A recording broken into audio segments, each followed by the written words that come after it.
जय गुरु जी। संगत जी, शुक्राना गुरु जी चैनल को शेयर करें और सब्सक्राइब करें। संगत जी, आज हम गुरु जी की आज्ञा से लीना जैन आंटी जी के श्री मुख से श्री शिव महापुराण श्रृंखला के 92वें भाग में रुद्र संहिता के तृतीय पार्वती खंड में 46वें और 47वें अध्याय का श्रवण करेंगे। चलिए प्रारंभ करते हैं। जय गुरु जी। जय गुरु जी। संगत जी, गुरु जी महाराज की असीम कृपा और आशीर्वाद से आज हम श्री शिव महापुराण की रुद्र संहिता के तृतीय पार्वती खंड के 46वें अध्याय की वांछना करने जा रहे हैं। ओम नमः शिवाय, शिवजी सदा सहाय। ओम नमः शिवाय, गुरु जी सदा सहाय। मेना द्वारा द्वार पर भगवान शिव का परिछन, उनके रूप को देखकर संतोष का अनुभव, अन्यान्य युवतियों द्वारा वर की प्रशंसा, पार्वती का अंबिका पूजन के लिए बाहर निकलना तथा देवताओं और भगवान शिव का उनके सुंदर रूप को देखकर प्रसन्न होना। ब्रह्मा जी कहते हैं, नारद, तदंतर भगवान शिव प्रसन्नचित हो अपने गणों, समस्त देवताओं तथा अन्य लोगों के साथ कौतूहल पूर्वक गिरिराज हिमवान के धाम में गए। हिमाचल की श्रेष्ठ पत्नी मेना भी उन स्त्रियों के साथ घर के भीतर गईं और शंभू की आरती उतारने के लिए हाथ में दीपकों से सजी हुई थाली लेकर सभी ऋषि पत्नियों तथा अन्य स्त्रियों के साथ आदरपूर्वक द्वार पर आईं। वहां आकर मेना ने संपूर्ण देवताओं से सेवित गिरिजापति महेश्वर शंकर को, जो द्वार पर उपस्थित थे, बड़े प्यार से देखा। उनकी अंग कांति मनोहर चंपा के समान थी। उनके एक मुख और 3 नेत्र थे। प्रसन्न मुखारविंद पर मंद मुस्कान की छटा छा रही थी। वे रत्न और सुवर्ण आदि से विभूषित थे। गले में मालती की माला पहने हुए थे। सुंदर रत्नमय मुकुट धारण करने से उनका मुखमंडल उज्जवल प्रभा से उद्भासित हो रहा था। कंठ में हार आदि सुंदर आभरण शोभा दे रहे थे। सुंदर कड़े और बाजूबंद उनकी भुजाओं को विभूषित कर रहे थे। अग्नि के समान निर्मल एवं अनुपम, अत्यंत सूक्ष्म, मनोहर, विचित्र एवं बहुमूल्य युगल वस्त्र से उनकी बड़ी शोभा हो रही थी। चंदन, अगर, कस्तूरी तथा मनोहर कुमकुम से के अंगराग से उनके अंग विभूषित थे। उन्होंने हाथ में रत्न में दर्पण ले रखा था और उनके दोनों नेत्र कज्जल से सुशोभित थे। उन्होंने अपनी प्रभा से सबको आच्छादित कर लिया था तथा वे अत्यंत मनोहर जान पड़ते थे। अत्यंत तरुण, परम सुंदर और आभरण भूषित अंगों से सुशोभित थे। कामिनियों को अत्यंत कमनीय प्रतीत होते थे। उनमें व्याग्रता का अभाव था। उनका मुखारविंद कोटि चंद्रमाओं से भी अधिक आह्लाददायक था। उनके श्री अंगों की छवि कोटि कामदेवों से भी अधिक मनोहारिणी थी। वे अपने सभी अंगों से परम सुंदर थे। ऐसे सुंदर रूप वाले उत्कृष्ट देवता भगवान शिव को जमाता के रूप में अपने सामने खड़ा देख मीना की सारी शोक चिंता दूर हो गई। वे परमानंद सिंधु में निमग्न हो गईं और अपने भाग्य की, गिरिजा की, गिरिराज हिमवान की और उनके समस्त कुल की भूरी भूरी प्रशंसा करने लगीं। उन्होंने अपने आप को कृतार्थ माना और वे बारंबार हर्ष का अनुभव करने लगीं। सती मेना का मुख प्रसन्नता से खिल उठा था। वे अपने दामाद की शोभा का सानंद अवलोकन करती हुई उनकी आरती उतारने लगीं। गिरिजा की कही हुई बात को बारंबार याद करके मीना को बड़ा विस्मय हो रहा था। वे हर्षोत्फुल्ल मुखारविंद से युक्त हो मन ही मन यूं कहने लगीं, पार्वती ने मुझसे पहले जैसे बताया था, उससे भी अधिक सौंदर्य मैं इन परमेश्वर शिव के अंगों में देख रही हूँ। महेश्वर का मनोहर लावण्य इसमें अवर्णनीय है।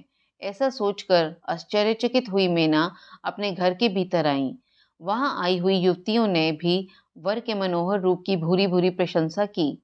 वे बोली, गिरिजानंदिनी शिवा धन्य हैं, धन्य हैं। कुछ कन्याएं कहने लगी, दुर्गा तो साक्षात भगवती है। कुछ दूसरी कन्याएं महारानी मेना से बोली, हमने तो कभी ऐसा वर नहीं देखा है और न कभी ध्यान में ही ऐसे वर का अवलोकन किया है। इन्हें पाकर गिरिजा धन्य हो गई। भगवान शंकर का वे रूप देखकर समस्त देवता हर्ष से खिल उठे। श्रेष्ठ गंधर्व उनका यश गाने लगे और अप्सराएं नृत्य करने लगीं। बाजा बजाने वाले लोग मधुर ध्वनि में अनेक प्रकार की कला दिखाते हुए आदरपूर्वक भांति-भांति के बाजे बजा रहे थे। हिमाचल ने भी आनंदित होकर द्वारोचित मंगलाचार किया। समस्त नारियों के साथ मेना ने भी महान उत्सव मनाते हुए वर का परिछन किया। फिर वे प्रसन्नतापूर्वक घर में चली गईं। इसके बाद भगवान शिव अपने गणों और देवताओं के साथ अपने को दिए गए स्थान अथवा जन्मांश में चले गए। इसी बीच में गिरिराज के अंतपुर की स्त्रियां दुर्गा को साथ ले कुल देवी की पूजा के लिए बाहर निकलीं। वहां देवताओं ने, जिनकी पलकें कभी नहीं गिरती थीं, प्रसन्नतापूर्वक पार्वती को देखा। उनकी अंग कांति नील अंजन के समान थी। वे अपने मनोहर अंगों से ही विभूषित थी। उनका कटाक्ष केवल भगवान त्रिलोचन पर ही आदरपूर्वक पड़ता था। दूसरे किसी पुरुष की ओर उनके नेत्र नहीं जाते थे। उनका प्रसन्न मुख मंद मुस्कान से सुशोभित था। वे कटाक्षपूर्ण दृष्टि से देखती थीं और बड़ी मनोहारिणी जान पड़ती थीं। उनके केशों की चोटी बड़ी ही सुंदर थी। कपोलों पर बनी हुई मनोहर पत्रभंगी उनकी शोभा बढ़ाती थी। ललाट में कस्तूरी की बेंदी के साथ ही सिंदूर की बिंदी शोभा दे रही थी। वक्ष स्थल पर श्रेष्ठ रत्नों के सारभूत हार से दिव्य दीप्ति छिटक रही थी। रत्नों के बने हुए केयूर, वलय और कंकण से उनकी भुजाएं अलंकृत थीं। उत्तम रत्नमय कुंडलों से उनके मनोहर कपोल जगमगा रहे थे। उनकी दंत पंक्ति मणियों तथा रत्नों की प्रभा को छीने लेती थी और मुख की शोभा बढ़ाती थी। मधु से पूरित अधर और ओष्ठ बिंब फल के समान लाल थे। दोनों पैरों में रत्नों की आभा से युक्त महावर शोभा देता था। उन्होंने अपने एक हाथ में रत्न जटित दर्पण ले रखा था और उनका दूसरा हाथ क्रीड़ा कमल से सुशोभित था। उनके अंगों में चंदन, अगर, कस्तूरी और कुमकुम का अंगराग लगा हुआ था। पैरों में पायजेब बज रहे थे और वे अपने लाल लाल तलुओं के कारण बड़ी शोभा पा रही थी।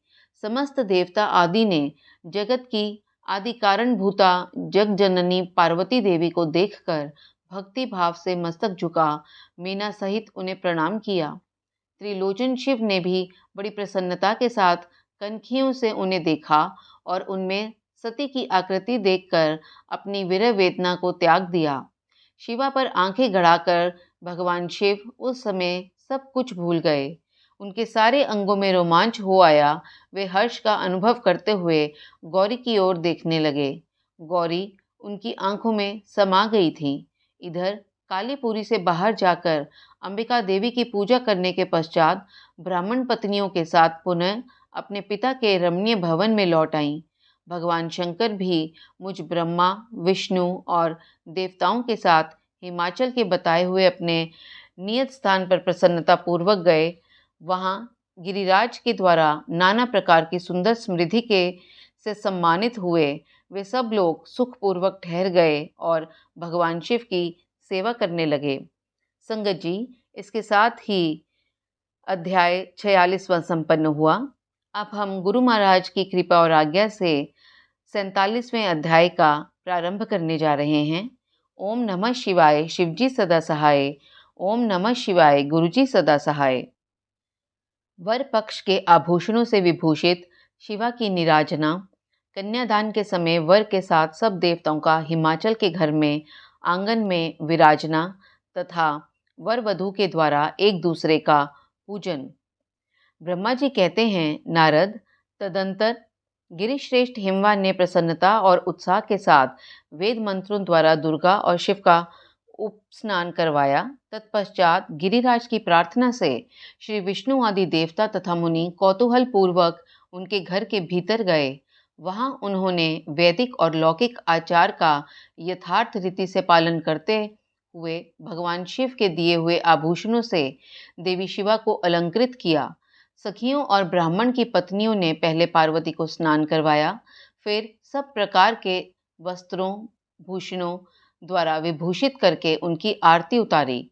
तीनों लोकों की जननी महाशैलपुत्री सुंदरी शिवा दिव्य वस्त्राभूषणों से सुसज्जित होकर मन ही मन भगवान शिव का ध्यान करती हुई वहीं बैठी। उस समय उनकी बड़ी शोभा हो रही थी। उस अवसर पर दोनों पक्षों में महान आनंददायक उत्सव होने लगा। ब्राह्मणों को शास्त्रोक्त रीति से नाना प्रकार का दान दिया गया। अन्य लोगों को भी वहां भांति-भांति के बहुत से द्रव्य बांटे गए। विशेष उत्सव के साथ गीत और वाद्य आदि के द्वारा लोगों का मनोरंजन किया गया। तदंतर मैं ब्रह्मा, भगवान विष्णु, इंद्र आदि देवता तथा मुनि ये सब के सब बड़ी प्रसन्नता के साथ सानंद उत्सव मनाते हुए भक्ति भाव से शिवा को प्रणाम कर शिव के चरणारविंदों के चिंतन पूर्वक हिमाचल की आज्ञा ले अपने अपने स्थान पर चले गए। इसके बाद गर्ग ने कन्यादान का समय जान हिमाचल से श्री शंकर तथा बारातियों को बुलाने के लिए कहा। फिर तो बाजे बजने लगे। हिमाचल के मंत्रियों ने जाकर वर और बारातियों से शीघ्र पधारने के लिए प्रार्थना की। वे बोले, कन्यादान के लिए उचित समय आ गया है, अतः आप लोग शीघ्र मंडप में पधारें।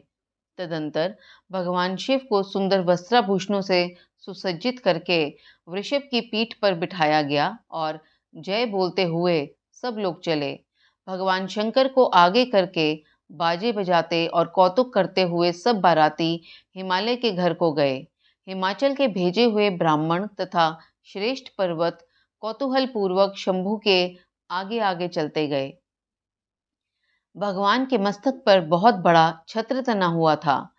सब ओर से उन्हें चवर डुलाया जा रहा था तथा वे महेश्वर चंदोवे के नीचे होकर चलते थे। मैं, विष्णु, इंद्र और लोकपाल आगे रहकर उत्तम शोभा से सुशोभित हो रहे थे। उस महान उत्सव के समय शंख, भेरी, पटह, आनक और गोमुख आदि बाजे बारंबार बज रहे थे। इन सब के साथ जगत के एकमात्र जीव बंधु भगवान शिव परमेश्वरोचित तेज से संपन्न हो यात्रा कर रहे थे। उस समय समस्त देवेश्वर उनकी सेवा में उपस्थित हो बड़े हर्षोल्लास के साथ उन पर फूलों की वर्षा करते थे। इस प्रकार पूजित और बहुत सी स्तुतियों द्वारा प्रशंसित हो परमेश्वर शिव ने यज्ञ मंडप में प्रवेश किया। वहां श्रेष्ठ पर्वतों ने शिव को वृषभ से उतारा और महान उत्सव के साथ प्रेम पूर्वक उन्हें घर के भीतर ले गए। हिमालय ने भी घर में आए हुए देवताओं सहित महेश्वर को विधि पूर्वक भक्ति भाव से प्रणाम करके उनकी आरती उतारी।